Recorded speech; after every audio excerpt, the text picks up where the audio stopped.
welcome back to Movieverse. My name is Brian. Today, Jason is joining me for some Comic-Con coverage.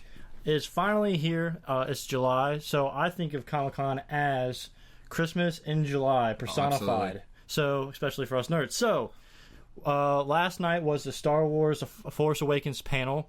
You had people like the new cast of Daisy Ridley, John Boyega, and Oscar Isaac. You had J.J. Abrams there, Kathleen Kennedy, the writer Kasdan from the Empire Strikes Back and Return of the Jedi. He was there because he's helping out writing on this new movie. Then you also had some of the bad guys, right? Yep. You had Adam Driver, Gwendolyn Christie, she was there, and Domhnall Gleeson. Domhnall Gleeson, yeah, and we found out that his character is named General Hux. Yes. And they wouldn't really tell us that much about these characters because they're still trying to keep everything under wraps. But then we also got the big three. I wouldn't say again because before Harrison Ford wasn't able to make it to Star Wars Celebration. But so Harrison Ford was there, Mark Hamill, and Carrie Fisher. All of them were there, and it was really cool to see those people interact. And in the panel, you know, they did the basic thing of not really revealing anything about the movie, but they, you know, it was interesting to see everybody there and them talking. And they really did a lot of things for the fans. They even had a Star Wars concert at the end of that panel, leading to. And so basically, how it happened was everybody who was in Hall H, like 8,000 people, all got little lanyards that got them in to a special Star Wars concert by the San Diego Symphony. And they played all Star Wars music. They had a fireworks show at the end of that. And they showed a little bit of behind-the-scenes footage of The Force Awakens. And it's been released online, so we're going to do a reaction video to that for you guys. So without further ado, let's go ahead and get this reaction video started. I haven't watched this. Have you? No, I've not watched it. So neither of us has watched this. I was paying attention to the live blog and Twitters and all that stuff last night. I was live tweeting with the event, which Jason's here today, so we will both be live tweeting the event for the Batman v Superman panel and X-Men panel today. So make sure you guys are following us on Twitter at Movieverse with the number 2. And yeah, so let's go ahead and get this one started. And I'm pretty excited. Make sure my volume's up here.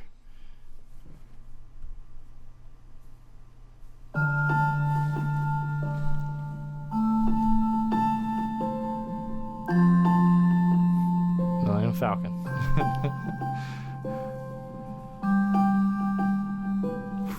That looks nice. R2. Although there's new helmets, hopefully they can shoot. That's maybe right. Shoot better. What was that? Damn. Oh my god. Okay.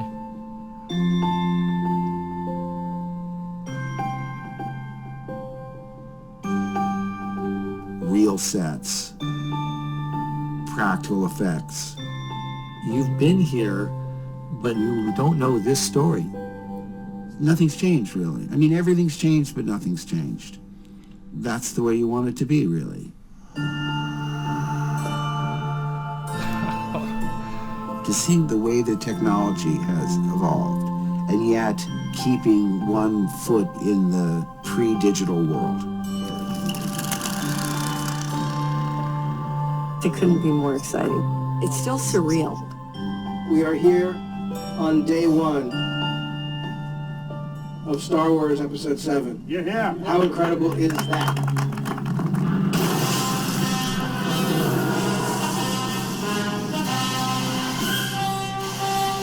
I can die now. My whole life has led to this moment. Simon Pegg. I'm in heaven. I think we've worn the suit out probably quicker than we expected because every time you meet someone, they just want to hug him. Getting back to the old days, the old ways of doing things. JJ's trying to make sure these movies have a physicality to them. We truly are That is awesome. out in a desert, a real desert. Star Wars. I burned for Star Wars. And I'm just going to bring this character to life. You don't get to build an X-Wing every day or a Millennium Falcon. Every day I come to work smiling. Energy and action! You have to pause, take a breath, slow down, and really not freak out.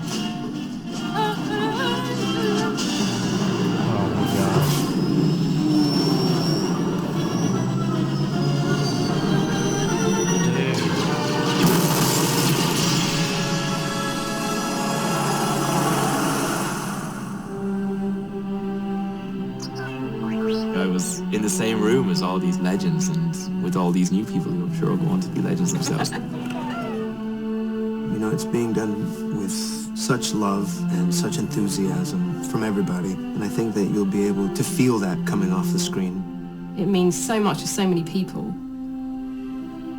You just know what it's going to be like in the cinema. Star Wars is an important part of everyone's history. It's a beautiful thing to actually be involved in it.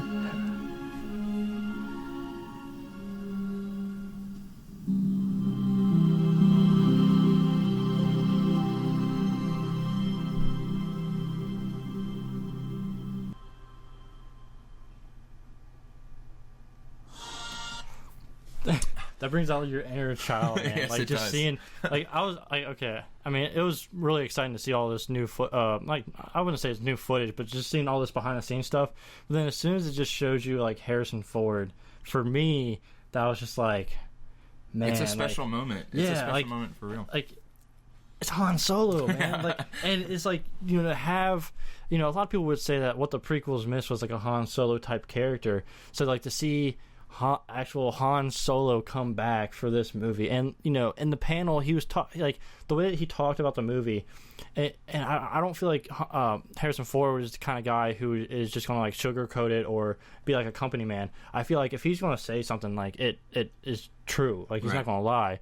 And the way that he was talking about the movie, like he was excited to come back, he was honored to come back, he loved where they were going with the story for this movie, and I actually love that they're definitely paying service to the fans, but they're not giving away what's happening in the movie, which is so important, because in so many movies nowadays, you know, like, okay, you know, I'm like the biggest Marvel fan ever, right?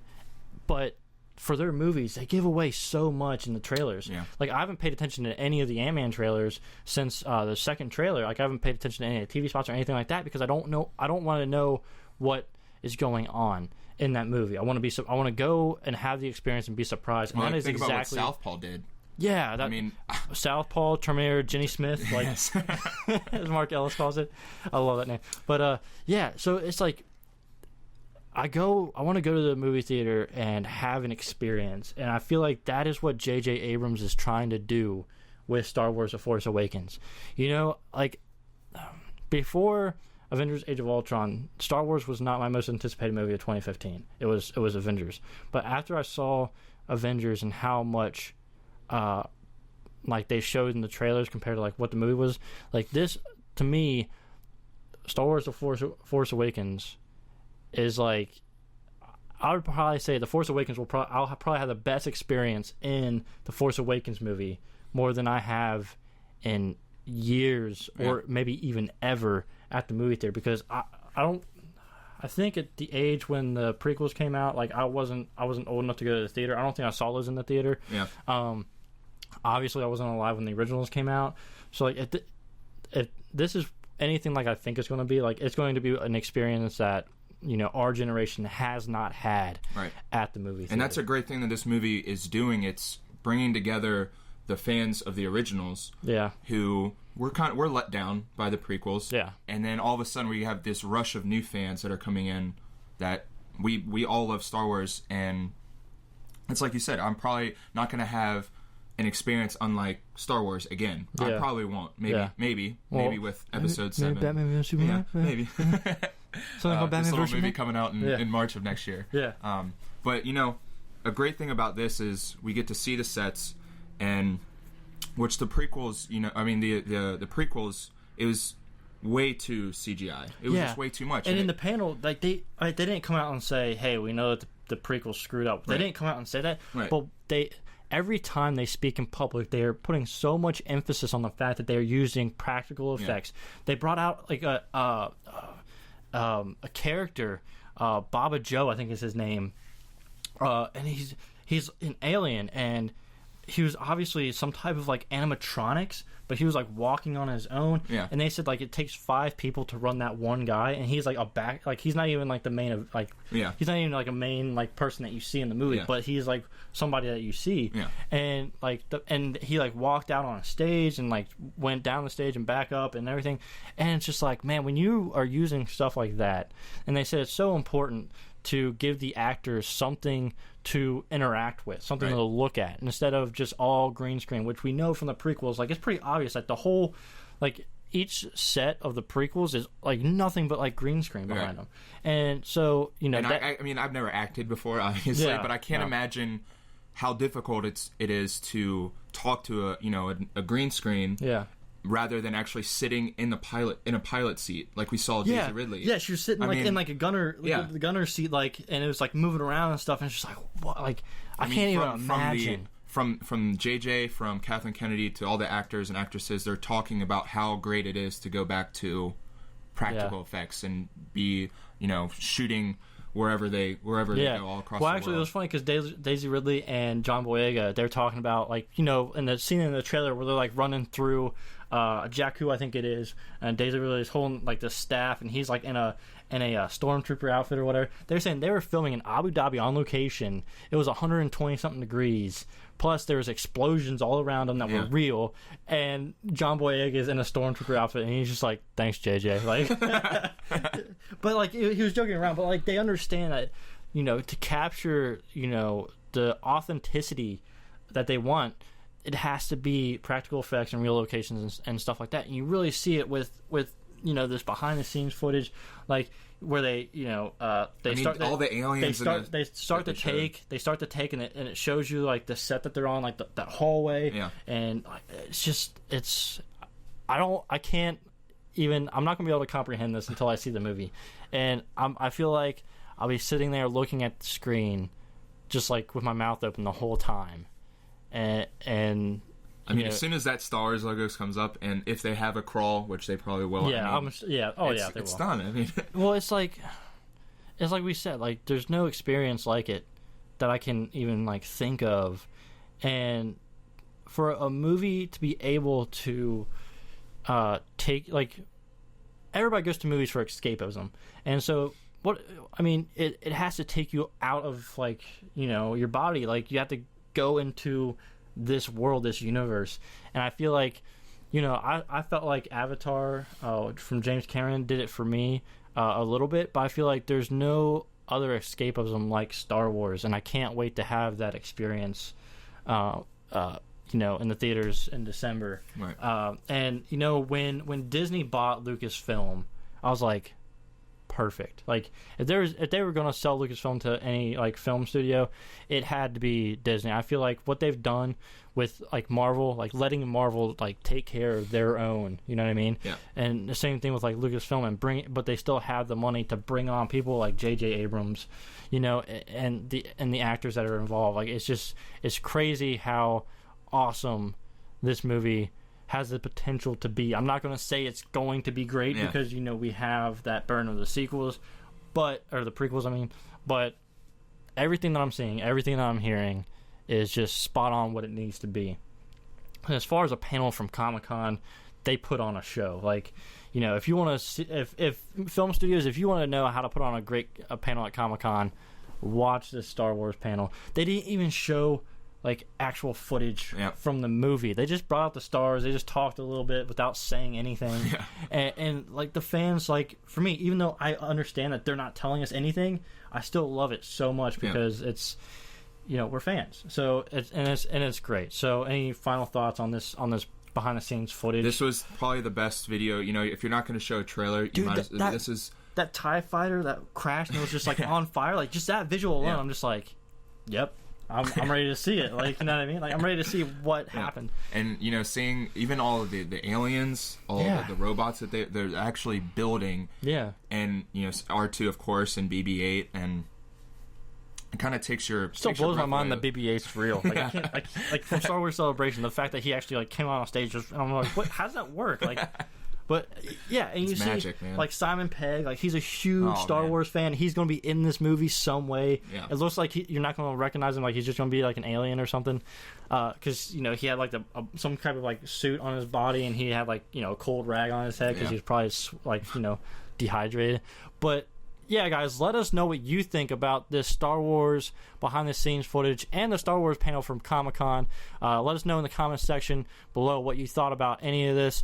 Click this thumbs up button to let us know that you like this video. Subscribe to Movieverse so you can catch up on all of our movie news videos, all of our coverage here from Comic-Con, and also make sure you're following us on Twitter at Movieverse with the number 2. That way you can see like our tweets with up-to-date information from the Batman v Superman panel that's going to be happening very shortly, and also the X-Men panel that happens later today as well. I'm going to get this video up for you guys as soon as possible. And yeah, make sure you guys are following us on Twitter. So we'll be live tweeting, I think, in the next hours when the Batman v Superman panel starts. So from Movieverse, thank you guys so much for watching this video, and we will catch you guys next time.